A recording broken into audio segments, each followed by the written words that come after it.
திடீரென்று பன்னீர்செல்வம் அவர்களுக்கு டெல்லி பாஜக மிக முக்கியமான அறிவிப்பு ஒன்றை வெளியிட்டுள்ளது. அதாவது பன்னீர்செல்வம் அவர்களுக்கு ஆளுநர் பதவி வழங்கப்படுவதற்கான பேச்சுவார்த்தை நடத்தப்பட்டு வருவதாகவும், புதுச்சேரியில் பன்னீர்செல்வம் அவர்கள் ஆளுநராக பொறுப்பேற்பதற்கான வாய்ப்புகள் இருப்பதாகவும், சமீபத்தில் பன்னீர்செல்வம் அவர்கள் ராமநாதபுரத்தில் சுயேட்சையாக மக்களவைத் தேர்தலில் களம் கண்டார் பாஜகவின் ஆதரவோடு. மேலும் கர்நாடகாவில் பன்னீர்செல்வம் அவர்கள் பதவியேற்கக்கூடிய நிகழ்ச்சியில் நேரடியாக பிரதமரை சந்தித்து இரகசியமான பேச்சுவார்த்தையும் நடைபெற்றது.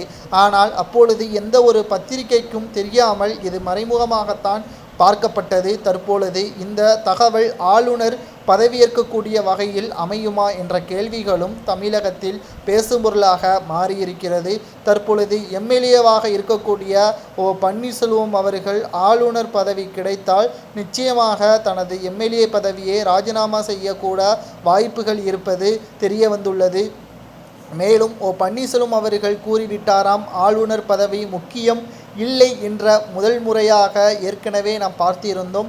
ஆனால் இந்த முறை பன்னீர்செல்வம் அவர்கள் ஆளுநர் பதவி கொடுத்தால் நிச்சயமாக அதில் ஏற்பதற்கு தயங்க மாட்டார் என்ற தகவல்களும் வெளியாகியிருக்கிறது. ஏனென்றால் அதிமுகவை பொறுத்தளவிற்கு சட்ட ரீதியாகவும் மக்கள் ரீதியாகவும் போராட்டத்தை நடத்தி கடைசியில் இரண்டிலுமே தோற்கடிக்கப்பட்டுள்ளார். மேலும் இனியும் அரசியலில் களம் காண்டால் நிச்சயமாக அவமானத்துடன் வெளியேறக்கூடிய சூழ்நிலை உருவாகும் என்பதை மனதில் வைத்து கொண்டு தான் தற்பொழுது ஆளுநர் வாய்ப்பு வந்தால் நிச்சயமாக அதை முழு மனதோடு ஏற்றுக்கொள்வேன் என்றும் கூறியிருப்பதாக செய்திகள் வெளியாகியிருக்கிறது. ஏனென்றால் நடந்து முடிந்த மக்களவைத் தேர்தலில் கூட பன்னீர்செல்வம் அவர்கள் 2வது இடத்திற்கு வந்தாலும் தோற்கடிக்கப்பட்டுள்ளார். மேலும் பன்னீர்செல்வம் அவர்கள் இனியும் சுயேட்சையாக அவரால் எந்த ஒரு இடத்திலும் களத்தில் நின்றாலும் அவருக்கு அந்த அளவு வளர்ச்சியை ஏற்படுத்தாது.